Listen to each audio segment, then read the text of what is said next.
दोस्तों मैं खेमराज स्वागत करता हूं आपका आपके अपने YouTube चैनल रेलवे की पाठशाला पे। और दोस्तों कल हमने शुरू किया था आपका प्रकाश यानी कि आपका जो लाइट वाला चैप्टर, और उसमें हमने देखा था प्रकाश क्या होता है, प्रकाश के क्या गुण होते हैं, प्रकाश का परावर्तन और परावर्तन से संबंधित जो आपके नियम थे उनको हमने देख लिए थे। आज हम देखेंगे समतल दर्पण से प्रतिबिंब होते हैं वो कैसे बनते हैं, उससे संबंधित कुछ फैक्ट होते हैं, उनके क्वेश्चन आते हैं। उसके अलावा हम देखेंगे गोलीय दर्पण क्या होते हैं और गोलीय दर्पण से जो प्रतिबिंब होते हैं वो आपके कैसे बनते हैं। और विद ट्रिक मैं आपको बताऊंगा गोलीय दर्पण से जब आपकी वस्तुएं होती हैं अलग अलग स्थितियों पर रखी जाती हैं उस समय प्रतिबिंब कैसे बनाए जाते हैं। आपने देखा होगा कि वस्तु अनंत पर होती है, कभी वक्रता केंद्र और फोकस के बीच होती है, तो प्रतिबिंब कैसे कैसे बनते हैं बिल्कुल भी रटने की जरूरत नहीं पड़ेगी। बिल्कुल आपको ट्रिक से बताऊंगा, मात्र 10 सेकंड में आप विद ट्रिक किसी भी क्वेश्चंस को यहां पर अटेम्प्ट कर लोगे। तो दोस्तों चलिए शुरू करते हैं बिना टाइम गंवाते हुए। और ये हमारा पार्ट नंबर 21 वीडियो है। हम कर रहे हैं रेलवे भर्ती परीक्षा के लिए बेस्ट 5000 क्वेश्चन की सीरीज, जिसमें हम पहले आपकी जो थ्योरी है उसको करते हैं टॉपिक वाइज। हमारा भी फिजिक्स चल रहा है, फिजिक्स में 20 क्लासेस हो चुके हैं, 21 हमारा चैप्टर है। और फिर उस टॉपिक से संबंधित जो भी रेलवे भर्ती परीक्षा में जो क्वेश्चंस आए हैं उनको आपके सामने करवाता हूं। तो चलिए दोस्तों वीडियो शुरू करते हैं। आपसे छोटा सा निवेदन है, आप हमारे इस रेलवे की पाठशाला पर नए हैं, जुड़ जाइए सब्सक्राइब करके और अपने दोस्तों के साथ शेयर कर दीजिएगा। तो चलिए पहले जो मैंने आपको कल पढ़ाया था उसके बारे में आपको एक चीज बता दूं। मान लीजिए उस जो टॉपिक है उससे अगर आपका क्वेश्चन आ जाए तो कैसे आंसर। देखिए मैंने कल आपको प्रकाश के परावर्तन के बारे में बताया था। अब मान लीजिए अगर क्वेश्चन आ सकता है ना आपको प्रकाश के परावर्तन से, तो वहां पर देखिए कैसे क्वेश्चन आ सकता है। मान लीजिए ये आपका कोई आपका क्या है सरफेस है और यहां पर इसका नॉर्मल है NO, ठीक है। ये आपकी आपतित किरण है, ये आपकी परावर्तित किरण है ना। ये आपका आपतन कोण होता है, ये आपका परावर्तन कोण होता है। इसको मैं नाम देता हूं A, इसको देता हूं मैं B। ओके, यहां पर AO है वो आपका इंसिडेंस रे है, मतलब आपतित किरण है। OB जो है वो आपकी परावर्तित यानी कि आपका रिफ्लेक्टेड रे है, ठीक है। I जो है वो आपका इंसिडेंस एंगल है और R जो है वो आपका रिफ्लेक्टेड एंगल है।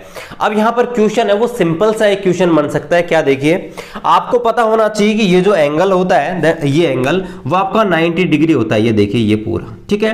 तो होता क्या है कि यहां पर देखिए कई बार क्वेश्चंस होते हैं ना वो इस प्रकार से दे दिए जाते हैं कि यहां पर I जो है, I अगर आपको दे दिया मान लीजिए 30 डिग्री, ठीक है। तो यहां पर पूछ लेता है कि यहाँ पर आपका जो सतह है और ये जो कोण है ये ज्ञात कीजिए, या आपसे R का मान पूछ ले। अगर R का मान पूछे तो बड़ा सिंपल सा है, ठीक है, क्योंकि I बराबर R होता है 30 डिग्री का 30 डिग्री। लेकिन कई बार क्या होता है कि आपको ये वाला एंगल दे देता है, ठीक है, फिर पूछ लेते हैं कि ये ज्ञात कीजिए, ये वाला देकर ये वाला ज्ञात कर सकता है। तो बड़ा सिंपल सा आप मैथ, इतनी से मैथ तो आप जानते ही हैं कि ये जो है ये पूरा 90 है, ठीक है। अगर ये आपको दे दिया जाए ये आप ज्ञात कर सकते हैं, ये दोनों वैसे इक्वल होते हैं। तो वैसे कोई क्वेश्चन आज तक आया नहीं है, लेकिन बड़ा सिंपल सा आप इसको लॉजिकली कर सकते हैं, ठीक है। तो इसमें हम क्यों अपना टाइम खराब नहीं करते हैं और हमने टॉपिक पे आते हैं कि समतल दर्पण से जो आपके प्रतिबिंब बनता है वो कैसा होता है, ठीक है। तो चलिए देखते हैं एक छोटी छोटी चीजें और बिल्कुल चीजें मिस नहीं करेंगे।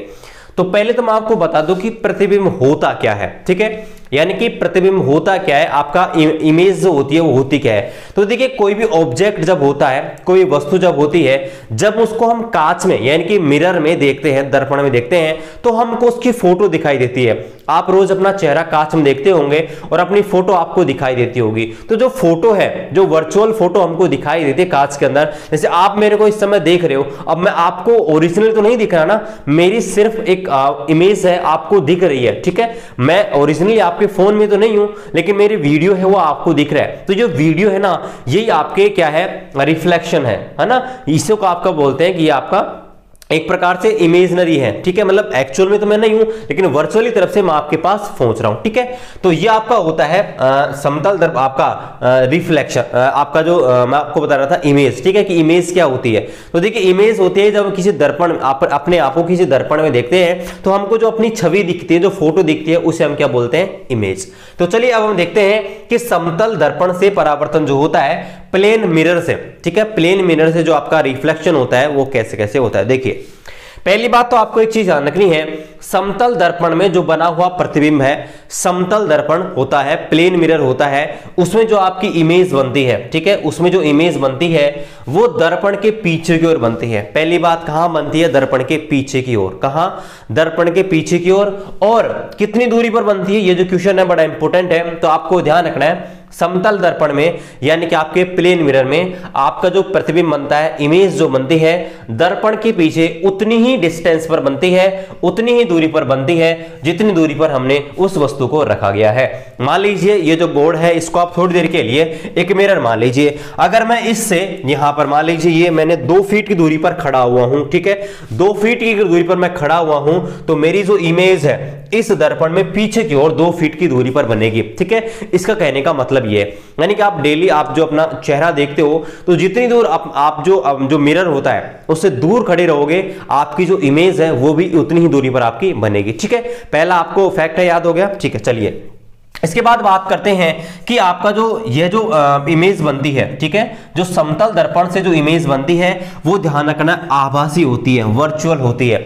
अब बात करते हैं कि आभासी क्या होती है और आपका वास्तविक क्या होती है। देखिए आपके जो प्रतिबिंब बनते हैं 2 टाइप के बनते हैं, एक होता है आभासी, एक होता है रियल, ठीक है। आभासी और रियल यानी कि आपका आभासी व वास्तविक, ये इसको बोलते हैं वर्चुअल व रियल। अब देखिए दोनों में होता क्या है, देखिए पहले हम बात करते हैं कि आपका रियल क्या होता है, वास्तविक क्या होता है। तो देखिए ऐसा प्रतिबिंब जिसमें आपके प्रकाश की किरणें वास्तव में मिलती है, ठीक है, वास्तव में मिलती है, और इस प्रकार के प्रतिबिंब को आप पर्दे पर, ठीक है, आपका जो पर्दा है उस पर भी आप प्राप्त कर सकते हो, ठीक है। इस प्रकार के जो प्रतिबिंब होते हैं उनको आप पर्दे पर भी प्राप्त कर सकते हो, लेकिन इस प्रकार का प्रतिबिंब जिसमें आपके जो प्रकाश किरणें हैं एक्चुअल में नहीं मिलती, आपको बताऊंगा अभी मैं आगे, एक्चुअल में नहीं मिलती हैं, उन्हें हम पर्दे पर प्राप्त नहीं कर सकते हैं, उन्हें सिर्फ और सिर्फ हम दर्पण के माध्यम से एक इमेजनरी, मतलब मान सकते हैं उनको ऐसा, ठीक है, सिर्फ कल्पना कर सकते हैं उनकी, तो उस प्रकार के प्रतिबिंब को बोलते हैं आभासी प्रतिबिंब। तो आपको ध्यान रखना है कि जो प्लेन मिरर होता है, ठीक है, जो आपका समतल दर्पण होता है उससे बनने वाली जो इमेज होती है वो कैसी होती है? आभासी यानी कि वर्चुअल। दूसरा, इसे हम पर्दे पर प्राप्त नहीं कर सकते, ठीक है, जो पर्दा होता है उस पर हम प्राप्त नहीं कर सकते क्योंकि एक्चुअल में आपकी प्रकाश किरणें मिलती ही नहीं है। इसके बाद बात करते हैं कि यह आपका पार्श्व व सीधा होता है। देखिए इसको रियल लाइफ में हम रियल लाइफ से हम देखते हैं। देखिए पहले देखते हैं कि पार्श्व का मतलब क्या होता है। पार्श्व अंग्रेजी में बोलते हैं लेटरल। लेटरल का मतलब यह कि मान लीजिए अगर आप किसी मिरर के ऊपर, आप मिरर के सामने, आप डेली, आपको पता है आप डेली मिरर के सामने डेली खड़े होते हैं और आपने कंघी तो आप करते हैं नॉर्मली, तो अगर आपने देखा होगा कि अगर आपके दाहिना जो हाथ है, ठीक है, अपना जो दाहिना हाथ है अगर इससे आप कंघी करोगे, ठीक है, अपने दाहिने हाथ से आप कंघी करोगे ना, तो आपको ऐसा लगेगा कि आपने जो कंघा है वो बाहिने हाथ में पकड़ रहा है, ठीक है। ऐसा होता है ना जब आप मिरर में देखते हो, कांच में देखते हो, तो यही स्थिति को बोलते हैं आपका पार्श्व यानी कि लेटरल, यानी कि जब आपकी बाईं ओर की वस्तुएं आपको दाईं ओर की दिखाई दे। मान लीजिए आपने हाथ में कुछ भी पकड़ रखा है तो वो आपको बाईं ओर के हाथ में पकड़ोगे दाईं ओर दिखाई देगी, और दाईं ओर के हाथ में पकड़ोगे तो बाईं ओर दिखाई देगी। तो इस चीज को हम बोलते हैं पार्श्व यानी कि लेटरल। और सीधा का मतलब क्या होता है? सीधा का मतलब यह है कि जैसे आप कांच में खड़े हुए हो तो आपका सिर ऊपर तो ऊपर ही रहेगा और पैर नीचे तो नीचे रहेंगे। ऐसा थोड़ी होता है कि आपके पैर ऊपर दिख रहे हैं सिर नीचे, ऐसा नहीं होता है। तो इसे हम बोलते हैं सीधा। तो आपको एक चीज ध्यान रखनी है, समतल दर्पण से जो बनने वाली इमेज होती है वो कैसी होती है? आभासी होती है यानी कि वर्चुअल। पार्श्विक होती है मतलब लेफ्ट का राइट और राइट का लेफ्ट दिखाई देता है। और तीसरा सीधा होता है मतलब जो अपर है ऊपर ही दिखाई देगा, नीचे है वो नीचे ही दिखाई देगा, ठीक है। यानी कि आपका सिर है वो सिर ऊपर ही दिखाई देगा, मिरर में भी देखोगे तो, और पैर है वो पैर नीचे दिखाई देंगे, ठीक है। तो ये आपके समतल दर्पण से बनने वाले प्रतिबिंब की प्रकृति होती है, ठीक है। अब चलिए बात करते हैं इसका यूज कहां पर होता है। आपका समतल दर्पण होता है वो काम कहां पर आता है? तो पहला आपका जो सामान्य दर्पण होता है, जनरल मिरर, ठीक है, यानी कि आप जो रोज अपना जो प्यारा सा मुखड़ा है, प्यारा सा चेहरा है उसको देखते हैं, तो उसके लिए हम क्या करते हैं? सामान्य दर्पण होते हैं, उसके रूप में नॉर्मली हम आपका समतल दर्पण है, प्लेन मिरर है, इसका उपयोग करते हैं, ठीक है। आपका सामान्य दर्पण का उपयोग हम करते हैं आपका समतल दर्पण के रूप में। दूसरा आपका जो पेरिस्कोप होता है, ठीक है, पेरिस्कोप जो होता है इसके बनाने में आपका जो समतल दर्पण होते हैं उनका उपयोग किया जाता है। पेरिस्कोप जो होते हैं दूर की वस्तुओं को, टेलीस्कोप है आपका पेरिस्कोप, ठीक है, तो दूर की वस्तुओं को देखने के लिए आपका जो दर्पण बनाए जाते हैं वो आपके समतल दर्पण की मदद से बनाए जाते हैं। तो दो यूजेस हैं आपके समतल दर्पण के।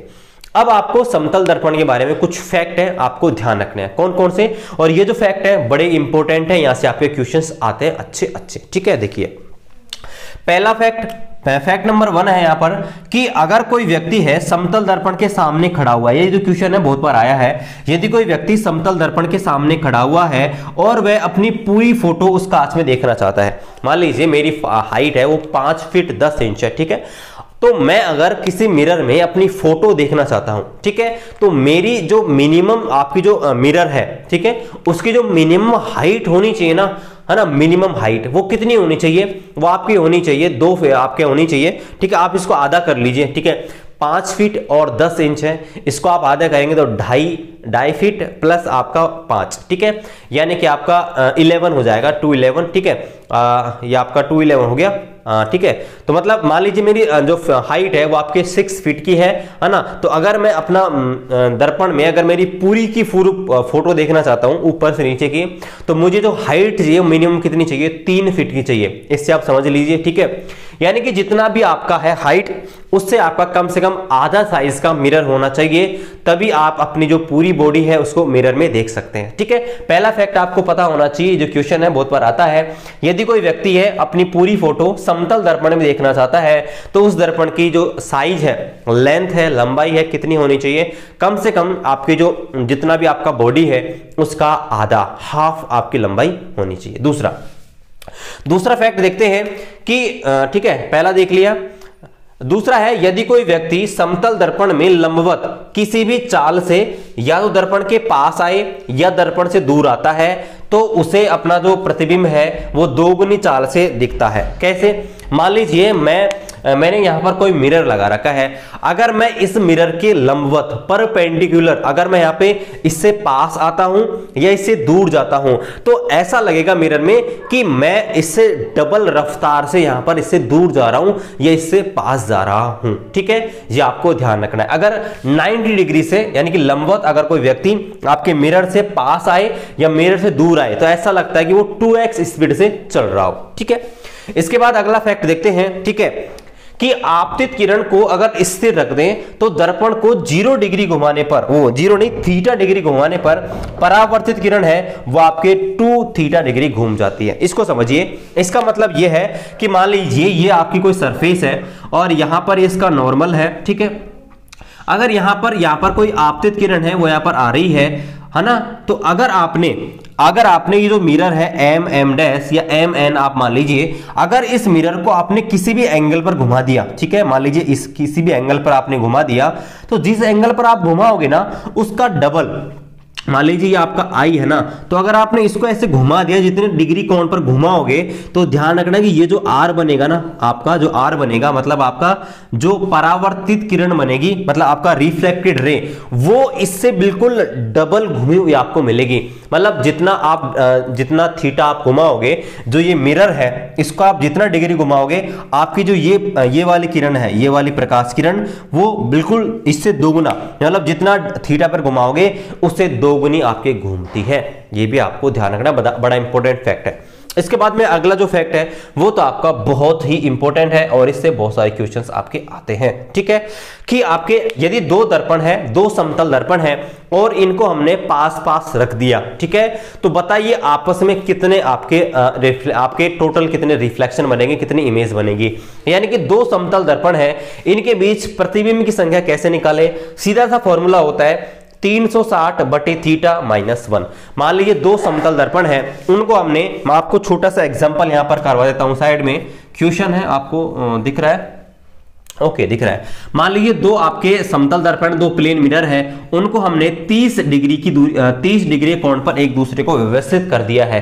तो आपसे पूछा है कि बताइए कितने आपके टोटल रिफ्लेक्शन कितने रिफ्लेक्शन इमेज बनेगी, आपके कितने प्रतिबिंब बनेंगे। तो आपका जो n होता है वो होता है 360 अपॉन थीटा -1। तो 30 का भाग लगाएंगे 360 - 30 अपॉन -1, ठीक है, 0 से 0 गया और 30 से काटेंगे तो 12, 12 - 1 यानी कि 11, यानी कि आपके 11 टोटल आपके रिफ्लेक्शन इमेज बनेंगी, ठीक है, प्रतिबिंब बनेंगे कितने, 11। इस प्रकार से इस फॉर्मूले से आप काउंट कर सकते हैं, कैलकुलेट कर सकते हैं कि 2 आपके मिरर हैं, ठीक है, जिनको अगर आपने किसी भी एंगल से व्यवस्थित कर दिया तो उनसे टोटल कितने आपके रिफ्लेक्शन इमेजेस बनेंगे, ठीक है। और एक इंपॉर्टेंट आपको फैक्ट ये ध्यान रखना है, अगर 2 आपके प्लेन मिरर हैं, 2 समतल दर्पण हैं, अगर उनको एक दूसरे के समांतर रख दें, एक दूसरे के पैरेलल रख दें, बिल्कुल समांतर, ठीक है, पैरेलल, तो ध्यान रखना है कि उनके बीच जो आपका टोटल जो रिफ्लेक्टेड इमेज बनेंगी, रिफ्लेक्शन इमेज बनेंगी, मतलब प्रतिबिंब जो बनेंगे वो आपके इनफाइनाइट बनेंगे, ठीक है। तो ये सारे फैक्ट है आपके समतल दर्पण यानी कि प्लेन मिरर के बारे में। आप इसको नोट डाउन करना चाहते हैं, नोट डाउन कर लीजिए। फिर हम पढ़ेंगे गोलीय दर्पण, स्फेरिकल मिरर। स्फेरिकल मिरर होते क्या है, उनसे संबंधित जो परिभाषाएं हैं वो, और फिर हम पढ़ेंगे इनसे संबंधित प्रतिबिंब कैसे कैसे बनते हैं विद ट्रिक, ठीक है। तो आप इसको नोट डाउन कर सकते हैं, बहुत ही इंपॉर्टेंट ये फैक्ट है, ठीक है, आप इनको नोट डाउन कर लीजिए और इनसे आपके रेलवे भर्ती में बहुत सारे क्वेश्चंस आपके बनते हैं, ठीक है, आप इसको नोट डाउन कर सकते हैं।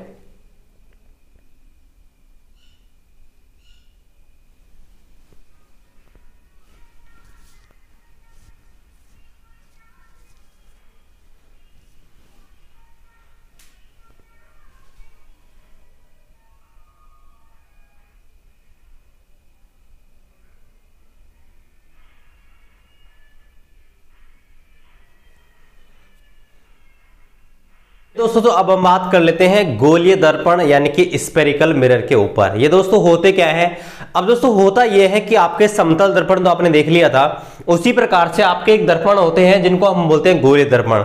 अब गोलीय दर्पण होते क्या है, ऐसे दर्पण जिनको हम एक बहुत बड़े गोले से कटा हुआ मानते हैं, ऐसे दर्पण जिनकी सतह जो होती है वक्र पृष्ठ होता है ना, वो कैसा होता है, वो आपका गोलीय होता है, मतलब क्या होता है, स्फेरिकल होता है। इनकी सीधी सी डेफिनेशन ये होती है, ऐसे दर्पण जिनको हम एक बहुत बड़े गोले से कटा हुआ मानते हैं उन्हें क्या बोलते हैं, गोलीय दर्पण यानी कि स्फेरिकल मिरर। अभी दोस्तों आपके 2 प्रकार के होते हैं, एक आपका होता है अवतल दर्पण जिसको बोलते हैं कॉनकेव मिरर, और दूसरा होता है उत्तल दर्पण जिसे बोलते हैं कॉन्वेक्स मिरर।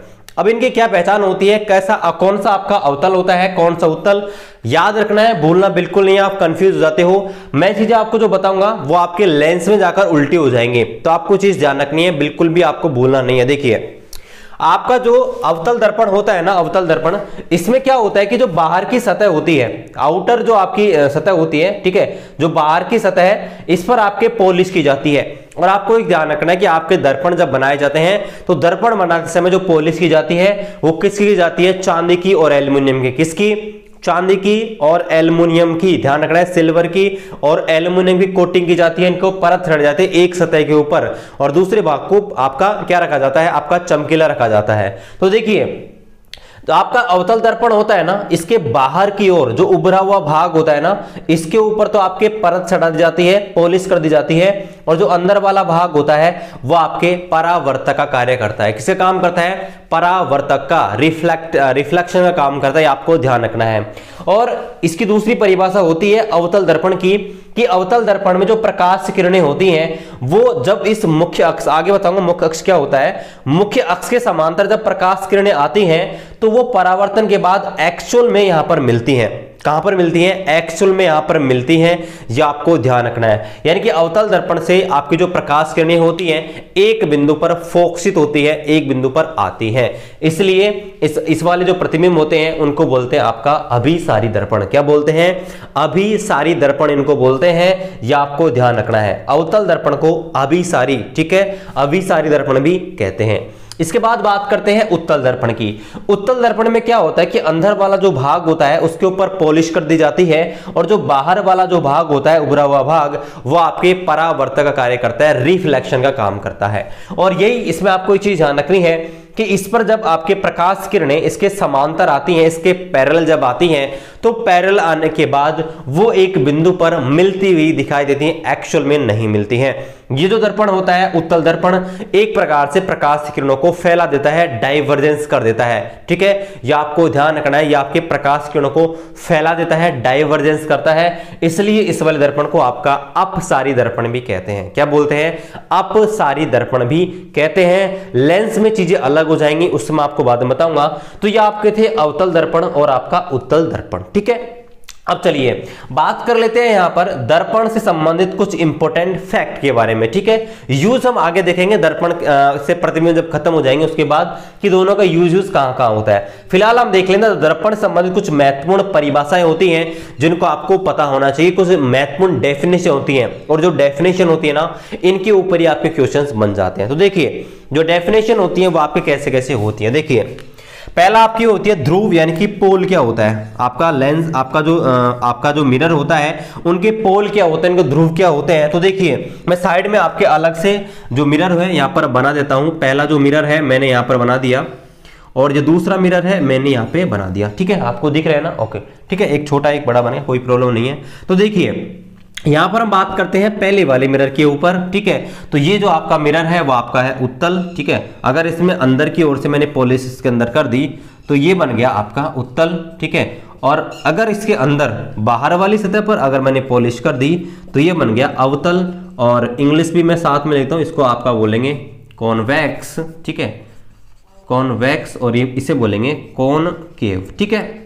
चलिए बात करते हैं पहले कि पोल क्या होता है, ध्रुव क्या होता है। तो देखिए अगर ये लेंस है वो आपका दर्पण है mn, अगर ये आपका दर्पण है mn, तो इस mn का जो मध्य बिंदु होता है, ठीक है, जो मिडल पॉइंट होता है ना, इसे हम क्या बोलते हैं? इसका ध्रुव, इसका पोल बोलते हैं। क्या बोलते हैं? इसका ध्रुव या इसका पोल, और इसको O से प्रदर्शित किया जाता है, ठीक है। आप प्रदर्शित किससे भी कर सकते हैं, ऐसी कोई प्रॉब्लम नहीं है, लेकिन जनरली इसको जो रिप्रेजेंटेशन किया जाता है वो आपका O से किया जाता है, ठीक है।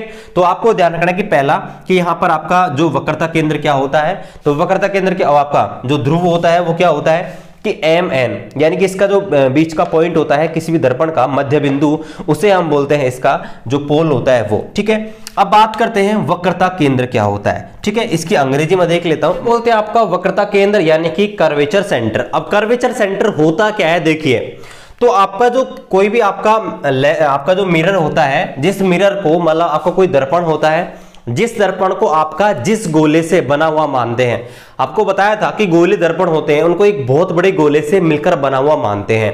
तो जिस गोले से मिलकर बना हुआ इनको मानते हैं ना, उसका जो केंद्र होता है, मान लीजिए ये आपका पूरा यहां पर इस प्रकार से कोई स्फीयर था, कोई गोला था, तो इसका जो केंद्र होता है C, ठीक है, उसे हम क्या बोलते हैं? इसका वक्रता केंद्र यानी कि कर्वेचर सेंटर। इसी प्रकार से अगर ये जो गोला इसको माना जाए तो ये जो पॉइंट होता है इसको आपका बोलते हैं आपका वक्रता केंद्र C, ठीक है। ये आपको ध्यान रखना है, ये आपका वक्रता केंद्र होता है, इसको बोलते हैं वक्रता केंद्र C, ठीक है। अब इसके बाद जो अगला आपका जो डेफिनेशन है वो आपकी आती है मुख्य अक्ष क्या होता है, ठीक है, यानी कि मेन एक्सिस क्या होता है, ठीक है। मुख्य अक्ष बोलते हैं इसको, या इसको बोलते हैं मेन एक्सिस, ठीक है, या एक्सिस भी बोलते हैं इसको, मेन एक्सिस या एक्सिस। तो देखिए मुख्य अक्ष क्या होता है, मुख्य अक्ष क्या होता है कि आपका जो पोल होता है यानी कि ध्रुव होता है, और वक्रता केंद्र यानी कि O और C, इनको जो मिलाने वाली काल्पनिक रेखा होती है ये, इसको आप क्या बोलते हैं? इसको आपका बोलते हैं मुख्य अक्ष यानी कि मेन एक्सिस। यानी कि कर्वेचर सेंटर और आपका पोल जो होता है, इन दोनों को मिलाने वाली जो काल्पनिक रेखा होती है, इमेजिनरी लाइन जो होती है, इसको हम क्या बोलते हैं? इसका मुख्य अक्ष यानी कि मेन एक्सिस, ठीक है। इसके बाद बात करते हैं फोकस क्या होता है, इसको अंग्रेजी में फोकस बोलते हैं। फोकस होता क्या है, तो देखिए फोकस क्या होता है, फोकस ये उस बिंदु को कहते हैं जिसमें परावर्तन के बाद आपकी जो प्रकाश किरणें होती हैं जिस बिंदु से होकर गुजरती है या जिस बिंदु पर गुजरते हुए प्रतीत होती है, उस बिंदु को आपको क्या बोलते हैं? आपका बोलते हैं फोकस। देखिए मान लीजिए आपका ये मुख्य अक्ष है और मुख्य अक्ष के समांतर कोई प्रकाश किरणें इस प्रकार से आ रही हैं, ठीक है। अगर कोई प्रकाश किरण इस मुख्य अक्ष के पैरेलल आ रही है, ये OC मुख्य अक्ष है और मुख्य अक्ष के पैरेलल कोई प्रकाश किरणें आ रही है, तो परावर्तन के बाद ये जो किरणें हैं जिस पॉइंट से होकर गुजरती हैं, ये वाली भी और इस प्रकार से ये वाली भी, ठीक है, ये सीधी जाएगी, ठीक है, थोड़ा, ठीक है, इस प्रकार से, ठीक है। तो आपके परावर्तन के बाद जिस बिंदु से मिलती है सारी की सारी, उस बिंदु को, ठीक है, ठीक है, यहां पर नहीं मिलेंगे, ठीक है, ओके ओके, थोड़ा सा गलत हो गया, ओके, ठीक है, मैं इसको सही कर लेता हूं। यहां पर होता है इसका या जो पॉइंट होता है वो आपका होता है सी। तो जिस बिंदु पर होकर ये गुजरती है, इधर होके जाएगा, ठीक है, जिस बिंदु पर होके गुजरती है उस पॉइंट को हम क्या बोलते हैं, इसका फोकस, ठीक है। इसी प्रकार से यहां पर क्या होंगे, यहां पर जो प्रकाश किरणें आएंगे इधर से, ठीक है, तो यहां से जो प्रकाश किरणें आएंगी वो इस प्रकार से यहां पर यहां पर एक इधर जाएंगे जाने को तो, लेकिन यहां पर एक पॉइंट है, इस पॉइंट पर आपके मिलती भी दिखाई देती है जब हम इनको पीछे की ओर बढ़ाते हैं। देखिए ऐसे आपके पीछे की ओर अगर बढ़ाएंगे तो ऐसा लगता है कि ये इस बिंदु पर मिल रही हैं, ठीक है, ऐसे यहां पर, ठीक है। तो इस बिंदु को आपको बोलते हैं कैपिटल एफ यानी कि फोकस, ठीक है, समझ आ गया।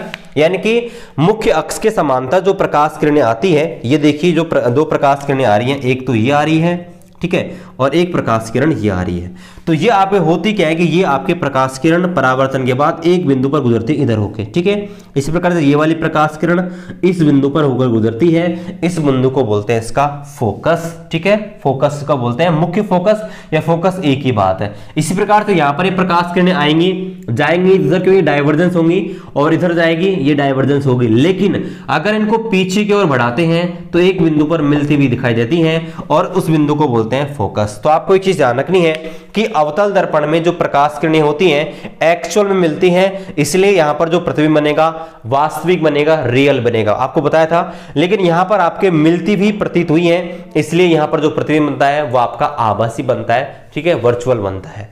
अब बात करते हैं फोकस दूरी की कि फोकस दूरी होती क्या है। तो देखिए फोकस दूरी बड़ी सिंपल सी है कि यहां पर आपका जो ध्रुव है और यहां पर आपका फोकस है, इनके बीच जो ये दूरी है ना, ये डिस्टेंस आपको दिख रही है OF, इसे हम क्या बोलते हैं, इसकी फोकल लेंथ या फोकस दूरी। इसी प्रकार से यहां से लेकर ये जो डिस्टेंस है इसको हम बोलते हैं इसकी फोकस दूरी या फोकल लेंथ, क्या बोलते हैं, फोकल लेंथ, ठीक है। तो समझ आएगा ये सारा का सारा कि यहां पर ध्रुव क्या होता है, वक्रता केंद्र क्या होता है, मुख्य अक्ष क्या होता है, फोकस क्या होता है और फोकस दूरी क्या होता है, ठीक है। तो यहां पर आज हमने देखा गोले दर्पण संबंधित कुछ इंपॉर्टेंट आपकी जो परिभाषाएं होती हैं वे, और इनके बारे में आपके क्वेश्चंस आ जाते हैं। तो आज के वीडियो को इतना ही रखते हैं, कल हम देखेंगे गोलीय दर्पण से जो कार्तीय चिन्ह परिपाटी होती है वो क्या होती है, यानी कि आपके सिंबल कैसे लिए जाते हैं। उसके अलावा हम देखेंगे कल आपका मोस्ट इंपोर्टेंट आपके गोलीय दर्पण होते हैं उनसे प्रतिबिंब है कैसे बना जाते हैं, विद ट्रिक आपको बताऊंगा, कोई भी रटने की जरूरत नहीं पड़ेगी, अलग अलग स्थितियों पर देखेंगे। जब वास्तव आपके कहीं भी दिखाई हो आपका प्रतिबिंब कहां का बनेगा, आपको यहां पर बिल्कुल मैं आपको बेसिक तरीके से बताऊंगा विद ट्रिक। तो कल के वीडियो को आप देखना और इस वीडियो को बताना आपको वीडियो कैसा लगे। चलिए मिलते हैं आपसे अगली वीडियो में, तब तक जय हिंद, खुश रहिए। चैनल पर नए हैं सब्सक्राइब कर दीजिएगा, और आप इसको नोट डाउन करना चाहें मैं साइड में हट जाता हूं, आप इसको नोट डाउन कर सकते हैं।